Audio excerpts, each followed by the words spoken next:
નમસ્કાર, જોશી સરના જય શ્રી કૃષ્ણ। આજે આપણે બીએડ સેમેસ્ટર 1 અંતર્ગત PE2 MCQ એટલે કે ટેટટાટમાં પણ ઉપયોગી આવે અને સેમેસ્ટર 1માં જે સૌરાષ્ટ્ર યુનિવર્સિટીમાં અભ્યાસક્રમમાં જોડાયેલા છે તે તમામ તાલીમાર્થીઓ કહેતા હતા કે સર MCQ બનાવો તો કઈ રીતના MCQ પૂછાય। તો MCQ અને 1 માર્કના ક્વેશ્ચનમાં એટલે કે શોર્ટ ક્વેશ્ચનમાં પણ આ અંગે પ્રશ્ન કઈ રીતે પૂછાતા હોય પણ બધા MCQ સ્વરૂપમાં લઈ લીધા છે। તો તમને એ 1.1 અને 1.2 એટલે કે આપણે વાત કરીએ તો તમારું જે પહેલું યુનિટ છે એમાં તત્વજ્ઞાન અને શૈક્ષણિક તત્વજ્ઞાનના અંતર્ગત જે અત્યારે હાલ પૂરતા MCQ બનાવેલા છે। વિડીયો ગમે સારો લાગે તો કહેજો, તો આપણે નેક્સ્ટ વિડીયો બનાવીશું। તો ઝડપથી જોઈ લઈએ। IMP મોસ્ટ IMP હશે ત્યાં હું તમને કહેતો જઈશ કે MCQ આ મોસ્ટ IMP છે।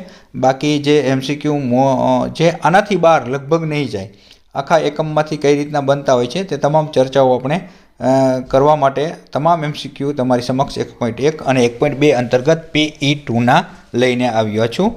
તો MCQ 1, માનવના સ્વની શોધ માટે કયા શાસ્ત્રની રચના થઈ છે?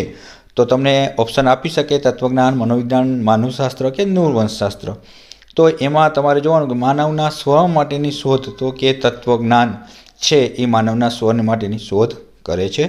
ફિલોસ શબ્દ કયા શબ્દ સાથે બંધ બેસે છે? ફિલોસ શબ્દ છે એ લવ, પ્રેમ, બરાબર છે, હૂંફ એની સાથે બંધ બેસે છે। સોફિયા શબ્દ કયા શબ્દ સાથે બંધ બેસે છે? સોફિયા શબ્દ છે એ નોલેજ શબ્દ સાથે બંધ બેસે છે। માનવ રહસ્યોને શોધે છે, શોધવા માટે ચિંતન કરે છે, તે કોણ છે? માનવ રહસ્યોને કોણ શોધે છે અને કોણ એ ચિંતન કરે છે? તો તમારે વિચારવાનું, મનોવૈજ્ઞાનિક, કેળવણીકાર, તત્વજ્ઞાની કે એક પણ નહીં, તો તત્વજ્ઞાની। તત્વજ્ઞાનનો અર્થ શું થાય છે? તો તત્વજ્ઞાનનો અર્થ શું થાય છે? તો કે વિદ્યાનુરાગ પણ કહેવાય છે, જ્ઞાનાનુરાગ પણ કહેવાય છે। એટલે કે આપણો જવાબ આવશે A અને B બંને। સત્યનું મુખ સુવર્ણથી ઢંકાયેલું છે, તેથી હે સૂર્ય, સત્ય ધર્મના દર્શન માટે તું અમને પ્રેરિત કરે। કોનું વિધાન છે? આવી વ્યાખ્યા હોય, આવું વિધાન હોય, કોનું છે તે તમારે યાદ રાખવું પડશે। એમાં કોઈ જ એની દવા નથી, એના માટે તમારે ફરજિયાતપણે યાદ રાખવું પડે। તો એ આપણું વિધાન છે ઈસોપનિષદનું। તો તમને આવા MCQમાં વિકર્ષકો પણ આવા એને લગતા હોય એટલે તમે જોઈ શકો છો।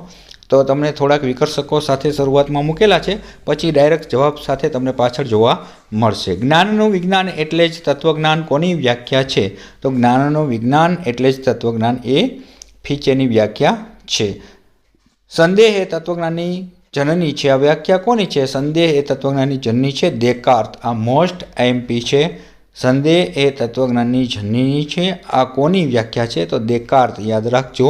અને વ્યાખ્યા 1-2 આમાં તમારે પાકી કરવી જ પડશે, કારણ કે તમને મોટા પ્રશ્નો પણ લખવા માટે તમારું પ્રેઝન્ટેશન સારું લાગે। તત્વજ્ઞાનનો જન્મ આશ્ચર્ય, કુતૂહલ અથવા જિજ્ઞાસામાંથી થાય છે, આ વ્યાખ્યા કોની છે? તો તત્વજ્ઞાનનો જન્મ આશ્ચર્ય, કુતૂહલ અથવા જિજ્ઞાસામાંથી થાય છે, આ વ્યાખ્યા પ્લેટો સાથે થાય છે। તો કે પ્લેટોએ આપેલી વ્યાખ્યા, દેકાર્તે આપેલી વ્યાખ્યામાં એક એક શબ્દ યાદ રાખલા। એમ કે સંદેહ આવે ને એટલે દેકાર્ત આવે, બરાબર છે।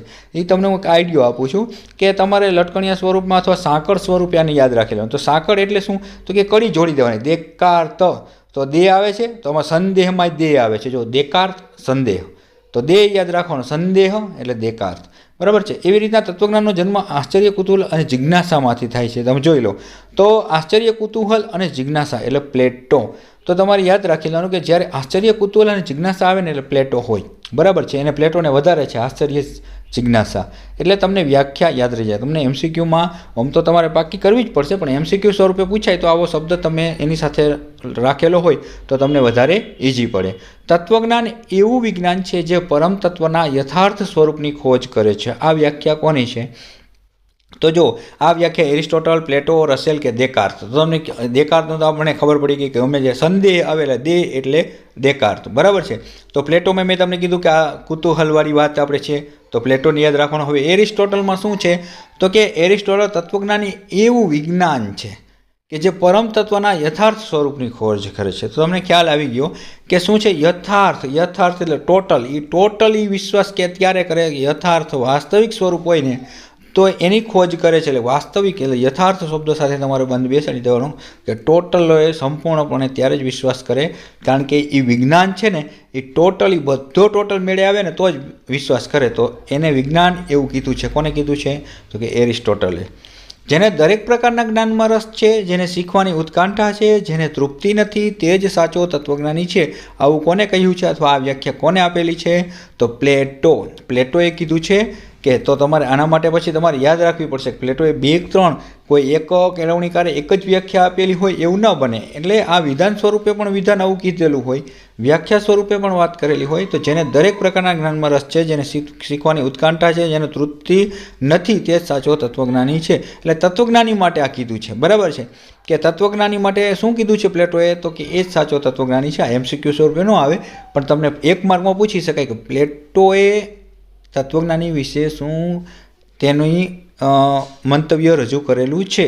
તો તમે લખી શકો કે જેને દરેક પ્રકારના જ્ઞાનમાં રસ છે, જેને શીખવાની ઉત્કંઠા છે, જેને તૃપ્તિ નથી, એ જ સાચો તત્વજ્ઞાની છે. તત્વજ્ઞાન એ મહદઅંશે કેળવણીની વિચારધારા છે. આ વ્યાખ્યા કોની છે? તો વ્યાખ્યા તો 100% તમને પૂછાય જ, પણ હું તમને IMPSC કહેતો જઈશ કે તત્વજ્ઞાન એ મહદઅંશે કેળવણીની વિચારધારા છે. આ કોની છે? જ્હોન ડુઈ. બરાબર છે. ફિલસૂફી જ કેળવણીને દિશા આપે છે. આવું કોને કહ્યું છે? તો ફિલસૂફી જ કેળવણીને દિશા આપે છે, બ્રુબેકર. તો બ્રુબેકરની આ વ્યાખ્યા છે, ફિલસૂફી જ કેળવણીને દિશા આપે છે. તમને ટેટટાટમાં કે કેવું અઘરું પેપર કાઢવું હોય તો બીએડમાં પણ અઘરું પેપર કાઢવાનું હોય તો તમને આ બ્રુબેકરની વ્યાખ્યા પૂછી શકે. ફિલસૂફી જ કેળવણીને દિશા આપે. ફિલસૂફી એટલે કાંઈ જ નહીં, તત્વજ્ઞાન શબ્દને ફિલસૂફી આપી દીધો છે. તો અહીંયા ફિલસૂફી એટલે આપણે ખબર તત્વજ્ઞાન માટે અલગ શબ્દ કોને વાપરેલો છે? તો કે પોતે પણ અલગ છે, બ્રુબેકર. બરાબર. તો નામે પણ તમે જોઈ જાઓ, અલગ છે, બ્રુબેકર. એને અલગ ફિલસૂફી વાપરેલો છે. ફિલસૂફી કેળવણીને દિશા આપે છે. કેળવણી અને તત્વજ્ઞાન એક સિક્કાની 2 બાજુઓ છે. આવું કોને કહ્યું છે? આ વ્યાખ્યા નથી, કોઈકે કીધું છે કે ભાઈ કેળવણી અને તત્વજ્ઞાન એક સિક્કાની 2 બાજુઓ છે. તો આવું J.S. રોસે કહ્યું છે. બરાબર. J.S. રોસના મંતવ્ય અનુસાર કેળવણી અને તત્વજ્ઞાન એક સિક્કાની 2 બાજુ છે. તત્વજ્ઞાનના સિદ્ધાંતોનું શિક્ષણમાં અમલીકરણ કરતું શાસ્ત્ર એટલે કયું શાસ્ત્ર બને છે? તો તત્વજ્ઞાનના સિદ્ધાંતોનું અમલીકરણ કરતું શાસ્ત્ર એટલે શૈક્ષણિક તત્વજ્ઞાન. તમારે જોઈ લો, શિક્ષણમાં અમલીકરણ કરતું શાસ્ત્ર. શિક્ષણમાં કોણ કરે? શૈક્ષણિક. એટલે શૈક્ષણિક તત્વજ્ઞાન છે. તમે થોડુંક અમુક વિકર્ષકોમાં કે વિકલ્પોમાં તમે થોડી બુદ્ધિ પહોંચાડો તો પણ આપણને જવાબ આવડી જતો હોય છે. પ્રાચીન સમયમાં અભ્યાસક્રમમાં પ્રાધાન્ય આપવામાં આવતું. કોને પ્રાધાન્ય આપવામાં આવતું વધારે પડતું? તો કે વધારે પડતું ધર્મને. જો ધર્મને આધીને જ બધું છે ને એ પ્રાચીન સમયનું છે, વેદ સમયનું છે, પુરાણ સમય કહેવાય કે એમાં પુરાણો વધારે હતા. એટલે કે ધર્મને પ્રાધાન્ય આપીને જ અભ્યાસક્રમ બનાવાતો હતો. કેળવણી શબ્દ માટેનો અંગ્રેજી શબ્દ એજ્યુકેશન. એ તો આપણે ખબર જ હોય કે અંગ્રેજી શબ્દ કેવો વપરાય છે? એજ્યુકેશન. પણ એજ્યુકેશન શબ્દ કઈ ભાષા પરથી આવ્યો છે? તો એ તમારે યાદ રાખવું પડશે. મોટા ભાગે આવતી હોય છે, તેમ છતાં લેટિન, કારણ કે અમુક ગ્રીક ભાષા પણ હોય, પણ લેટિન છે એટલે તમારે કાંઈ ટેન્શન નથી. એજ્યુકેશન એ કઈ ભાષા પરથી આવેલો છે? તો કે લેટિન. ગ્રીક નહીં, તમારે યાદ રાખવાનું. બરાબર. એજ્યુકેશન તો કે લેટિન. તો આ બાબતોમાં પણ તમારે યાદ રાખવાનું. ટી આવે છે એજ્યુકેશનમાં, આપણને ખબર છે એજ્યુકેશન બોલાય છે, પણ વચ્ચે કેમ ટી આવતો હશે? તો એના માટે ભલે એનો સ્પેલિંગ છે પણ તેમ છતાં યાદ રાખવા માટે તમે સાંકળ સ્વરૂપે યાદ રાખી શકો. એજ્યુકેશનમાં ટી આવે છે એટલે ભાષા પણ લેટિન છે, તો એમાં પણ ટી આવે છે એટલે લેટિન. બરાબર. ગ્રીક ન લખાઈ જાય. એજ્યુકેશન શબ્દમાં ઈનો અર્થ શું થાય છે? ઈ એટલે આઉટ ઓફ, ની બહાર લાવવું, એટલે કે ની બહાર લાવવું, બહાર આણવું. આવું એજ્યુકેશન શબ્દમાં ઈ રહ્યું ને આગળનો, એનો અર્થ આવો લેટિન શબ્દના શબ્દ ઉપરથી જે ઉતરી આવ્યો છે એમાં એ વખતે એ કરેલો છે. એજ્યુકેશન શબ્દમાં ડ્યુકોનો અર્થ શું થાય? તો કે આપણને ખબર છે કે એજ્યુકેશનમાં આપણે ખબર છે કે વચમાં હમણાં વાત કરી હતી કે ડ્યુકો બને. પાછળનું જે એજ્યુકેશન પાછળનું છે ને એમાં ડ્યુકો ઉપરથી પાછળનો અલગ સંધિ વિગ્રહ થાય છે. તો ડ્યુકો એટલે આઈ લીડ, દોરવું. બરાબર છે. એની સાથે દોરવણી કરવી, સાથે લઈ જવું, માર્ગ બતાવવું, આવું આઈ લીડ એટલે દોરવું. દોરવું એટલે ચિત્ર દોરવું નહીં, પણ દોરવણી આપવી, માર્ગ બતાવવો, ડ્યુકોનો અર્થ. તો આ યાદ રાખી લેજો. ઈ એટલે આઉટ ઓફ, અને આપણે કહી શકાય કે એજ્યુકેશનમાં ડ્યુકો એટલે આઈ લીડ. આનો અર્થ એ થયો કે બાળકમાં રહેલી સુષુપ્ત શક્તિઓને બહાર આણવી, તેનું નામ કેળવણી. આના પરથી આપણે એજ્યુકેશન શબ્દનો આખો મિનિંગ જોઈ લીધો. એજ્યુકેશનનો પર્યાયવાચી શબ્દ કેવો છે? તો એજ્યુકેશનમાં આપણે ખબર છે બીજો એક શબ્દ પણ ઇંગ્લિશમાં આપણે લઈએ છીએ, જેને આપણે પેડાગોલોજી પણ કહીએ છીએ. તો પેડાગોજી છે એ શબ્દ દ્વારા કેળવણીનો અર્થ શું થાય છે? તો એજ્યુકેશન એટલે આપણને ખબર શિક્ષણ, પણ પેડાગોલોજી એટલે પથદર્શન. મનુષ્યની અંદર રહેલી શક્તિઓને બહાર ખેંચી લાવે તે કેળવણી. આ વ્યાખ્યા કોને આપેલી છે? સર પર્સિન્સન. તો સર પર્સિનને આપેલી વ્યાખ્યા છે કે અંદરની શક્તિઓ બહાર ખેંચી લાવે. તો આને સાથે ગાંધીજીને ભેળવી દેવા. ગાંધીજીની કંઈક પણ વ્યાખ્યા આવી જ છે. જો આ શું કીધું સર પર્સિનને? કે મનુષ્યની અંદર રહેલી શક્તિઓને બહાર ખેંચી લાવે તે કેળવણી. હવે ગાંધીજીની જોવો આપણે, એક મૂકીને પછી પેસ્ટોલોજી, પછી ગાંધીજીની છે કે કેળવણી એટલે બાળક અને પુરુષના શરીર, મન અને આત્માના ઉત્તમ અંશોનું આવિષ્કરણ. જો બાળકના શરીર, મન અને આત્માના ઉત્તમ અંશોનું આવિષ્કરણ એટલે કે અંદરની વાત છે એ બહાર લાવવું. તો આ પર્સિન પણ આવું જ કંઈક કહી રહ્યો છે. તો બહાર ખેંચી લાવે એટલે સર પર્સિન, અને ઉત્તમ અંશોનું આવિષ્કરણ આપણો ગુજરાતી શબ્દ એટલે ગાંધીજી. હવે પેસ્ટોલોજીની વચ્ચે વ્યાખ્યા પેલી જોઈ લઈએ કે માનવની શક્તિઓનો નૈસર્ગિક સુસંવાદી પ્રાયોગિક વિકાસ એટલે કેળવણી. આ વ્યાખ્યા કોની છે? તો કે પેસ્ટોલોજી. બરાબર છે. કેળવણી શબ્દમાં વપરાતો વિદ્યા શબ્દ કઈ ધાતુમાંથી ઉત્પન્ન થયો છે? તો વિદ્યા શબ્દ સંસ્કૃત ધાતુ વિદ પરથી ઉતરી આવ્યો છે. વિદ એટલે જાણવું, ટુ નો. બરાબર છે. તો યાદ રાખવાનું, સંસ્કૃતમાં વિદ્યા કેમ બન્યો શબ્દ કેળવણી માટે? તો કે સંસ્કૃત વિદ ધાતુ પરથી ઉતરી આવેલો છે. તો આના પરથી તમને એ પણ ખબર પડી જાય કે લેટિનમાં શું કહેવાય, ઇંગ્લિશમાં શું કહેવાય, સંસ્કૃતમાં શું કહેવાય, હિન્દીમાં શું કહેવાય. બરાબર છે. આવા તમારા શબ્દ શાબ્દિક અર્થ પૂછાય તો એમાંથી 2 માર્કનો પણ પ્રશ્ન બધા ભેગા વિકલ્પ કરો તો બની જાય છે. કેળવણી શબ્દનો બીજો શિક્ષણ શબ્દ કયા ધાતુમાંથી ઉત્પન્ન થયો છે? તો આપણે કહી શકાય કે એક કેળવણી શબ્દનો બીજો એક સંસ્કૃત ધાતુ રાસ, એને કહેવાય ટુ ડિસિપ્લિન, શિસ્તબદ્ધ. તો આપણે ઘણી વખત કેળવણી સાથે ડિસિપ્લિન પણ જોડાયેલું છે કે જેને આપણે ડિસિપ્લિન સાથે બંધાયેલી બાબતો છે કે એક રાસ ધાતુ. તો કેળવણી શબ્દનો એક રાસ આપણે કહીએ ને કે જનની છે. કોણ છે? સંસ્કૃત ભાષા. તો એ આપણી જનનીમાંથી પણ રાસ પરથી એક આપણે કહી શકાય કે શિસ્તબદ્ધ રીતે. તો શિક્ષણ એટલે શિસ્તબદ્ધ, આવું પણ છે. પણ એ વધારે તમારે ઊંડું ઉતરવા નથી. આ તો મેં એટલા માટે MCQ કાઢેલા છે કે કાંઈ છૂટી ન જાય. કોઈ બહુ અઘરું પેપર કાઢે ને તો પણ આપણાથી કાંઈ છૂટી ન જાય એટલે. શિક્ષણમાં પ્રચલિત બનેલો શબ્દ તાલીમ કઈ ભાષા પરથી ઉતરી આવેલો છે? તો શિક્ષણમાં પ્રચલિત બનેલો તાલીમ શબ્દ છે એ અરબી ભાષા. બરાબર છે. અને અરબી ભાષામાં શું કહેવાય છે? ઇલમ. ઇલમ એટલે શું થાય? જ્ઞાન. બરાબર છે. તો આમ અરબી ભાષા ઉપરથી આપણે કહી શકાય કે તાલીમ શબ્દ, તો ઇલમ એટલે જ્ઞાન, અને એ અરબી ભાષા. કેળવણી એટલે શિક્ષણ માનવને આત્મવિશ્વાસુ અને નિસ્વાર્થી બનાવે છે. આ વ્યાખ્યા યાદ રાખી લેજો, ગોખી લેજો, જેમ કરવું એમ કરી લેજો, પણ તમને કામ લાગશે બહુ જ.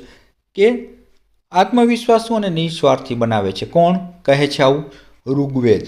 બરાબર. આપણો જે 4 વેદો છે એ 4 વેદો ક્યાં છે તમે મને કોમેન્ટ બોક્સમાં જણાવજો. બહુ સરળ છે, આવડવા જોઈએ. પણ એમાંનો એક પુરાણો વેદ એટલે ઋગ્વેદ, અને એને કીધું છે કે એ શું કરે છે? માનવને આત્મવિશ્વાસુ અને નિસ્વાર્થી બનાવે છે.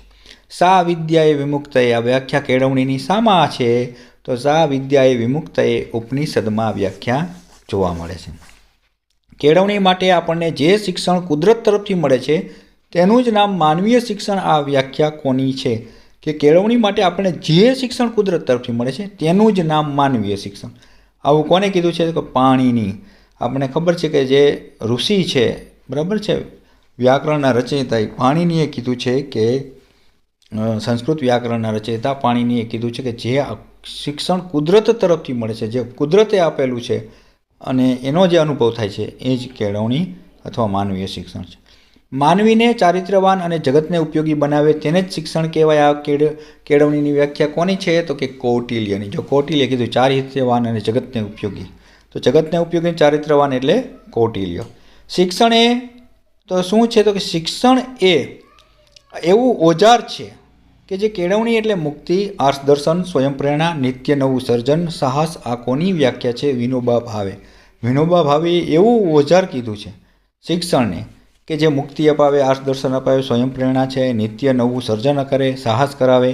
તો સાહસ એટલે વિનોબા ભાવે. બરાબર છે. હું જગદંબા છું. મને બહુ જ આ વ્યાખ્યા ગમે છે, બહુ સારી છે. હું જ્યારે લેક્ચર લેવા જતો ત્યારે પહેલાં બોર્ડ ઉપર આ કેળવણી ચાલતું હોય એટલે લખું, હું જગદંબા છું, જગતની સર્વ કામના હું પૂરી કરું છું. તો આ વિધાન છે કે વ્યાખ્યા છે કોને કીધું છે? કાકા સાહેબ કાલેલકર. આપણને ખબર છે ને, કાકા સાહેબ કાલેલકર એને એવું કીધું છે, એવી વ્યાખ્યા આપેલી છે કેળવણીની કે હું જગદંબા છું, હું જગતની સર્વકામના પૂરી કરું છું. તો કેળવણી છે આપણને ખબર છે કે જગદંબા છે, જગતની સર્વ કામના પૂરી કરનાર છે એને જ આપણે કેળવણી કહી શકાય કે જેમાં સર્વસ્વ આવી જાય. આવું કાકા સાહેબ કાલેલકરે કીધું છે. સ્વામી વિવેકાનંદની મોસ્ટ આઈએમપી માનવીની સંપૂર્ણ વ્યક્તિમત્તાનું પ્રકટીકરણ એટલે કેળવણી. આ વ્યાખ્યા કોની છે? સ્વામી વિવેકાનંદ. ઉઠો, જાગો અને ધ્યેય પ્રાપ્તિ સુધી મંડ્યા રહો. માનવીની સંપૂર્ણ વ્યક્તિમત્તાનું પ્રકટીકરણ એટલે કેળવણી. વ્યક્તિમત્તાનું જો સંપૂર્ણમાં માને છે કોણ? સ્વામી વિવેકાનંદ. એટલે એ પોતે પણ સંપૂર્ણ છે, એની વ્યાખ્યામાં પણ એને સંપૂર્ણ લીધું છે કે એને જ કેળવણી કહેશો કે જે માનવીની સંપૂર્ણ વ્યક્તિમત્તાનું પ્રકટીકરણ છે. અને સ્વામી વિવેકાનંદની આ વ્યાખ્યા એટલા માટે યાદ રાખવાની કારણ કે તમારે સ્વામી વિવેકાનંદ એક આખું પોઈન્ટ પણ આવે છે યાદ રાખવાનો જીવન પરિચયથી માંડીને, તો તેમાં પણ તમે લખી શકો. કેળવણી એટલે સત્યની સનાતન ખોજ, સત્યની અભિવ્યક્તિ અને સત્યની સ્વીકૃતિ. આ વ્યાખ્યા કોની છે? રવિન્દ્રનાથ ટાગોર. કેળવણી એટલે સત્યની સનાતન ખોજ, સત્યની અભિવ્યક્તિ અને સત્યની સ્વીકૃતિ. સત્ય સાથે જોડાયેલા એવા રવિન્દ્રનાથ ટાગોર, જે ગાંધીજીના મિત્ર કહી શકાય. બરાબર છે કે રવિન્દ્રનાથ ટાગોર છે એ સત્ય સત્ય સત્ય આવે એટલે યાદ રાખી જવાનું. કેળવણીની વ્યાખ્યા એને આપેલી છે. ગાંધીજીની વ્યાખ્યા રિપીટ થઈ છે, તેમ છતાં કેળવણી એટલે બાળક અને માણસના અથવા મનુષ્યના શરીર, મન અને આત્માના ઉત્તમ અંશોનું આવિષ્કીકરણ એટલે ગાંધીજીએ કીધું છે કે કેળવણી. કેળવણી એટલે માનવ અને સમાજનું નિર્માણ. આ વ્યાખ્યા રાધાકૃષ્ણન. માનવ અને સમાજનું નિર્માણ તો ગાંધીજીની આઈએમપી છે, રાધાકૃષ્ણનની પણ આઈએમપી એટલી જ રહેલી છે. જ્હોન લોકે આપેલી સરળ વ્યાખ્યા છે, યાદ રાખવામાં જરા પણ બુદ્ધિ નથી ઘસવાની. કેળવણી એટલે બુદ્ધિનું શિસ્તીકરણ અથવા શિસ્તીકરણ. તો કેળવણી એટલે બુદ્ધિનું શિસ્તીકરણ એટલે બુદ્ધિની એક શિસ્તમય રાખે, જે તમારી બુદ્ધિને જે એક તટસ્થતા આપે એ જ કેળવણી છે. આવું જ્હોન લોકે કહેલું છે. તો અહીંયા 38 જેટલા MCQ 1.1 અને 1.2માંથી બનાવેલા છે. તો તમને આ ઉપયોગી થશે પરીક્ષાલક્ષી, ટેટ લક્ષી. તો જોશી સરના જય શ્રી કૃષ્ણ. તમારી પાસે પણ આવું કંઈ મટીરિયલ હોય તો મારા મોબાઈલ નંબર છે તેમાં તમે પર્સનલ PDF બનાવીને મોકલી દેજો. તમારો વિડીયો બનાવીશ અને તમારું નામ સાથે તમને પણ ક્રેડિટ આપવામાં આવશે. તો આવી જે કંઈ B.Ed સેમ 1માં હોય કે ટેટમાં હોય તે તમામને શુભેચ્છાઓ. Best of luck. ચાલો વિડીયો શેર કરજો, સબસ્ક્રાઈબ કરજો. આવજો.